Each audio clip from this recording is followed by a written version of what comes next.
Good morning, everyone. Today we are starting with our new topic, and that is staffing. It is chapter 6. Staffing is a compulsory part of management. For achieving the organizational objective, the able employees have special contribution in the organization.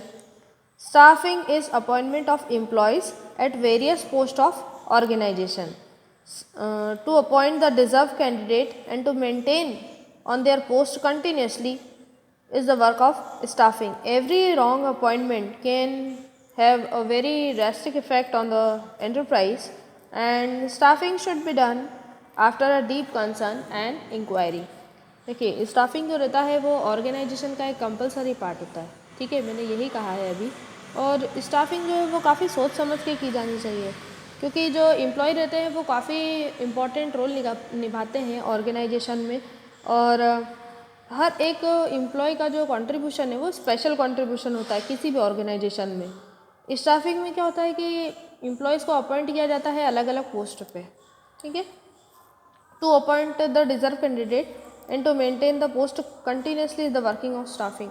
देखिए, जो deserve करता है उस post को, मतलब जो योग्य व्यक्ति रहता है उसे अपॉइंट कर लिया जाता है। ठीक है, जो काबिल रहता है, जिसमें काबिलियत होती है, उसे अपॉइंट कर लिया जाता है और पर्टिकुलर पोस्ट पे उसे बिठा दिया जाता है या उसे कोई पोस्ट दे दी जाती है। और उस पोस्ट का जो काम है वो कंटिन्यूसली चलता रहता है। देखिए, मान लीजिए जैसे कोई पोस्ट है ना, और उस पर अगर कोई व्यक्ति नहीं होगा तो क्या होगा कि उसका जो काम है वो रुक जाएगा, उस पोस्ट से रिलेटेड जो काम है वो रुक जाएगा। ठीक है, तो और ये भी होता है कि अगर मान लीजिए कि आपने अच्छा कैंडिडेट अपॉइंट नहीं करा, मतलब मान लीजिए कि उसका जो काम करने का तरीका है वो इतना अच्छा नहीं है, या वो डिज़र्व ही नहीं करता उस पोस्ट को, उसको उस काम से रिलेटेड कोई नॉलेज नहीं है, तो अगर आप गलत अपॉइंटमेंट करेंगे, अगर आप गलत व्यक्ति को हायर करेंगे या गलत व्यक्ति को नौकरी दे देंगे, तो होगा ये कि जो काम है वो उतने अच्छे तरीके से नहीं हो पाएगा, या हो सकता है कि काम गलत हो जाए। ठीक है, और अगर कोई काम ढंग से नहीं होगा तो जो एंटरप्राइज है वो काफ़ी बुरी तरह से इफ़ेक्ट होती है। ठीक है, तो जो डिज़र्व कैंडिडेट रहते हैं उनको पोस्ट दे दी जाती है और उस पोस्ट का जो कामकाज है वो चलता है। तो स्टाफिंग जो होती है वो काफ़ी डीप कंसर्न, मतलब काफ़ी गहन सोच विचार के बाद और इंक्वायरी करने के बाद की जाती है। ठीक है, एक भी गलत अपॉइंटमेंट आपकी जो एंटरप्राइज है उसे इफेक्ट कर सकता है। So staffing means identifying, appointing, evaluating and developing individual at work. Staffing में क्या करते हैं, आप आइडेंटिफाई करते हैं व्यक्ति को और उसका अलग अलग तरीके से पोटेंशियल देखते हैं, उसको अपॉइंट करते हैं, अलग अलग तरीके से उसको इवेल्युएट किया जाता है और जो उसका वर्क है उसमें उसको डेवलप किया जाता है। ठीक है, और आप ये भी कह सकते हैं staffing is recruitment, selection, development, training, posting and promotion.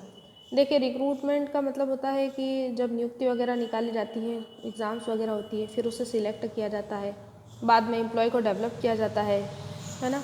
Develop मतलब उसे काम सिखाया जाता है, ट्रेनिंग दी जाती है, जो भी उसका कामकाज है उससे रिलेटेड पूरी ट्रेनिंग दे दी जाती है उससे।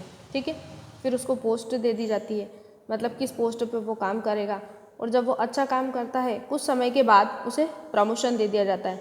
और ये भी ध्यान रखिएगा कि स्टाफिंग जो है वो प्रोसेस है, एक के बाद एक के बाद एक चलती आती है। ठीक है, ऐसा नहीं है कि पहले आपने ट्रेनिंग दी फिर रिक्रूटमेंट करा या बाद में प्रमोशन, उसके पहले पोस्टिंग, पोस्टिंग के बाद ही प्रमोशन होता है। ऐसा नहीं कि पहले प्रमोशन हो गया फिर पोस्टिंग होगी, ऐसा नहीं होता है। ठीक है, तो स्टाफिंग मतलब ये होता है कि स्टाफ को अपॉइंट करना, जितने भी लोगों की आवश्यकता है आपके ऑर्गेनाइजेशन में। ठीक है, एक मिनिमम रिक्वायरमेंट होती है, उस रिक्वायरमेंट को फुलफ़िल करना and to meets the goal of the organisation is the main role of staffing. Here it is the meaning of staffing. And the next topic is salient features of staffing, right? The first topic is related to human being. See, it is the process of staffing is related to human being. The appointee is the person and being appointed both are human beings. This is not the paperwork. देखिए, staffing जो होती है वो human being से related होती है। जो व्यक्ति अपॉइंट हो रहा है वो भी ह्यूमन है और जो व्यक्ति अपॉइंट कर रहा है वो भी ह्यूमन है। मैंने अभी कहा था staffing is a continuous process, means it is not the process which may be occur once in a year or twice in a year. It occurs when the post gets vacant. Staffing ऐसी activity होती है जो continuously चलती रहती है। ये ऐसी ऐसी एक्टिविटी है, जैसे ही पोस्ट खाली हो जाती है वैसे ही आपको स्टाफ को अपॉइंट करना पड़ता है, ठीक है। ये वो प्रोसेस नहीं है जो आपने साल भर में एक बार करी है या 2 बार करी है, ऐसा कुछ भी नहीं होता है, ठीक है। Long term result, see staffing is a long time effect in any institution. Appointed employees do not get quick results, the results are achieved after some time. देखिए, ऐसा नहीं है कि आप किसी व्यक्ति को एम्प्लॉय को अपॉइंट करें और अपॉइंट करते ही वो आपको बिल्कुल रिजल्ट देने लग जाएगा, ऐसा बिल्कुल भी नहीं होता है, ठीक है। जो रिजल्ट्स रहते हैं वो कुछ टाइम के बाद ही अचीव करे जाते हैं, ठीक है। पहले कुछ समय तक व्यक्ति जो काम करेगा उसके बाद ही वो रिजल्ट को अचीव कर पाएगा। उसके बाद है social responsibility. Staffing creates an opportunity of an employment in the society, though this way the social responsibility of society also gets fulfilled। देखिए, स्टाफिंग की हेल्प से क्या होता है, एम्प्लॉयमेंट मिलता है ना, जो कि सोसाइटी की जो नीड्स है उसे पूरा करता है, ठीक है। ये सोशल रिस्पॉन्सिबिलिटी भी है, ठीक है, इससे सोसाइटी बेनिफिटेड होती है। उसके बाद है complicated work. The staffing is complicated work of management because it is a work which needs some special criteria, as well as the person who is appointing needs very different types of knowledge। देखिए, complicated work इसलिए कहा गया है क्योंकि जो staffing की जो process रहती है वो डीप कंसर्न से और मतलब काफ़ी इंक्वायरी करी जाती है, पूरे व्यक्ति को जज किया जाता है, उसके बाद ही किया जाता है। स्टाफिंग का वर्क काफ़ी कॉम्प्लिकेटेड होता है, जैसे मैंने अभी आपको बताया था, पहले रिक्रूटमेंट, फिर सिलेक्शन, फिर डेवलपमेंट, ट्रेनिंग, पोस्टिंग, प्रमोशन, ये अलग अलग चीज़ें होती है, मतलब कॉम्प्लिकेटेड है प्रोसेस, ठीक है। और जो व्यक्ति अपॉइंट करता है उसे बहुत नॉलेज होना चाहिए, और दूसरी बात है कि जो व्यक्ति अपॉइंट हो रहा है उसे भी अच्छा नॉलेज होना चाहिए, क्योंकि अगर दोनों ही व्यक्तियों के पास नॉलेज की कमी होगी तो जो अपॉइंटमेंट है वो उतना अच्छा हो भी नहीं पाएगा, और जो ऑर्गेनाइजेशन है वो सबसे ज़्यादा इफेक्ट होगी, ठीक है। फिर अगला टॉपिक है नीड ऑफ स्टाफिंग। अच्छा, why do we need staffing, हमें स्टाफ की ज़रूरत क्यों होती है। The first point is fulfilment of vacate post, ठीक है। When a person switch from your organisation then the post get vacated and it is very necessary to fulfil that post because the work of that post may get delayed, ठीक है। देखिए, अगर आपके organisation से कोई व्यक्ति चला जाता है तो वो जगह वेकेट हो जाती है, ठीक है, मतलब खाली हो जाती है, ठीक है। तो ये ज़रूरी होता है कि उस वेकेंट पोस्ट को आप फुलफिल करें, ठीक है। फुलफिल करेंगे, वो फुलफिलमेंट इसलिए ज़रूरी होता है क्योंकि उस पोस्ट का काम रुका हुआ रहेगा जब तक कि डिजर्व कैंडिडेट वहाँ आ नहीं जाता है, ठीक है। The second point is importance to humanity. See, in the staffing, human beings are appointed, and for this, man's commitment, aptitude, truthness, experience and education are given important, ठीक है। देखिए, इम्पोर्टेंस में ह्यूमैनिटी को इसलिए दिया गया है क्योंकि जो व्यक्ति कमिट करता है और अपनी जो सच्चाई, पूरी लगन, एक्सपीरियंस और जो भी उसके पास एजुकेशन है उससे जो काम करता है, उससे क्या होता है कि जो उसका इम्पोर्टेंस है वो भी पता चल जाता है।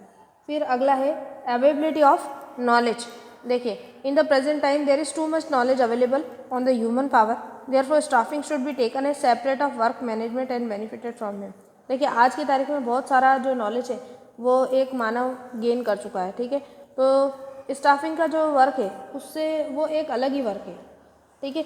इसमें क्या होता है कि जो भी व्यक्ति अपॉइंट किया जाता है उससे ऑर्गेनाइजेशन को बेनिफिट होता है, ठीक है। फिर अगला है स्पेशलाइजेशन।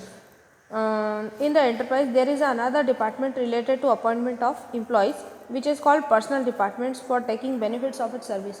देखिए, हर एक व्यक्ति क्या होता है अपने पर्टिकुलर काम में एक्सपर्ट होता है, ठीक है।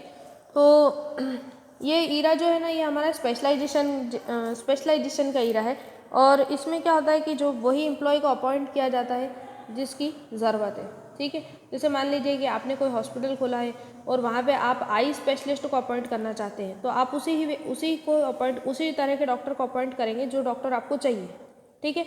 अगर दूसरा कोई डॉक्टर अपॉइंट कर लेंगे तो वो डॉक्टर जो है दूसरे डॉक्टर का काम नहीं कर पाएगा, क्योंकि हर एक डॉक्टर का जो स्पेशलाइजेशन होता है वो अलग अलग होता है। फिर अगला है न्यू टेक्नोलॉजी। देखिए, स्टाफिंग जो की जाती है आजकल वो नई नई टेक्नोलॉजी के बेस पे भी करी जाती है, ठीक है। अलग अलग तरह के टेस्ट होते हैं, अगर आपने सुना होगा कि गवर्नमेंट जॉब्स में फिजिकल टेस्ट होता है, मेडिकल टेस्ट होता है, आई साइट का टेस्ट होता है, तो जो अलग अलग मशीन्स के द्वारा किया जाता है, ठीक है। रनिंग वगैरह भी की जाती है, और तो स्टाफिंग की जो प्रोसेस है उसमें भी नई टेक्नोलॉजी का यूज़ करना चाहिए, because by the using of technology you can easily detect the everybody's potential how he possess. मतलब कि आप हर एक व्यक्ति का जो पोटेंशियल है उसे ईजिली जान लेंगे अगर आप टेक्नोलॉजी को यूज़ करते हुए चलेंगे। अगला टॉपिक है human resource management. Human resource management includes recruitment, selection, training and development, right. और you can also say that you can construct big cities not on the basis of machine but on the basis of man power. देखिए human resource management में आता है recruitment, selection, training और development, ठीक है। पर यह भी कहा गया है कि आप अगर कोई बड़े बड़े सिटीज़ बना सकते हैं, पर वो जो बड़े शहर है वो आप मशीनों के बेस पे नहीं बना सकते हैं, जो आपके पास मैन पावर है उनके बेस पे बना सकते हैं, ठीक है। ये डेफिनेशन है लेनिन की। और देखिए मैं आपको बताना चाहूँगी HRM की एक और अच्छी डेफिनेशन है जो नारायण मूर्ति ने दी है। अवर property goes out of our door every day in the evening, we have to assure whether it will come back to us the next morning। मतलब जो मैन है वो रोज़ शाम को हमारे यहाँ से काम करके चला जाता है और हमें ये अश्योर करना चाहिए कि वो हमारे यहाँ अगले दिन फिर काम करने आए। ये डेफिनेशन दी है नारायण मूर्ति ने और ये भी काफ़ी अच्छी है। इसके बाद हम टॉपिक पढ़ेंगे nature of staffing as a part of human resource management. देखिए स्टाफिंग का जो नेचर कैसा होता है HRM के बेस पे। जो पहला पॉइंट है वो है स्टाफिंग। देखिए ह्यूमन रिसोर्स मैनेजमेंट जो रहता है डिपार्टमेंट रहता है और वो बताते हैं कि जो एम्प्लॉयज़ हैं उनकी कितनी नीड है और उनको कैसे अपॉइंट किया जाए। The important work of human resource management department is to seek the needs of employees and appoint them. Human resource department जो रहता है वो ढूंढता है कि कितने एम्प्लॉयज़ की और ज़रूरत है और हम उन्हें कैसे अपॉइंट करेंगे। उसके बाद सेकंड पॉइंट है मेंटेनेंस ऑफ पर्सनल रिकॉर्ड, ठीक है, या maintaining personal record. The records of employees of organisation are kept so that they can be used if necessary. जो एम्प्लॉय है उनका डाटा जो है मेंटेन किया जाता है, तो जब भी ज़रूरत होगी आप उनको काम में ले सकते हैं या उनको काम दे सकते हैं। उसके बाद एक ये पॉइंट इज ये undertaking personal research with the aim of improving the policies of the employees, the research is conducted by the human resource department। देखिए पॉलिसी को इम्प्रूव करने के लिए ह्यूमन रिसोर्स डिपार्टमेंट जो रहता है वो रिसर्च करता है, ठीक है, कि जो एम्प्लॉय है वो आखिर चाहता क्या है। इसमें अलग अलग एम्प्लॉय से जाके वो मिलते हैं और उसके बाद पॉलिसी को फ्रेम करते हैं। उसके बाद प्रोवाइडिंग एक्सपर्ट सर्विसेज। देखिए जहाँ पे एक्सपर्ट की ज़रूरत होती है वहाँ पे उस एक्सपर्ट को यूज़ किया जाता है। Human resources department provides the services as a specialist. ये जो डिपार्टमेंट है ये ऐसी सर्विस प्रोवाइडेड करता है जो कि एक स्पेशलिस्ट प्रोवाइड करता है। Follow up of government rule, government rule को फॉलो किया जाता है। Human resource department implements the various rule in the institution form by government. Human resources department जो रहता है ना वो गवर्नमेंट ने जो भी रूल बना के रखे हैं उसे फॉलो करते हैं, ठीक है। तो ये थे इजी वाले 5 पॉइंट जो कि आप इजीली याद कर सकते हैं। So students, if you are having any doubts then you can ask me on my WhatsApp. Thank you.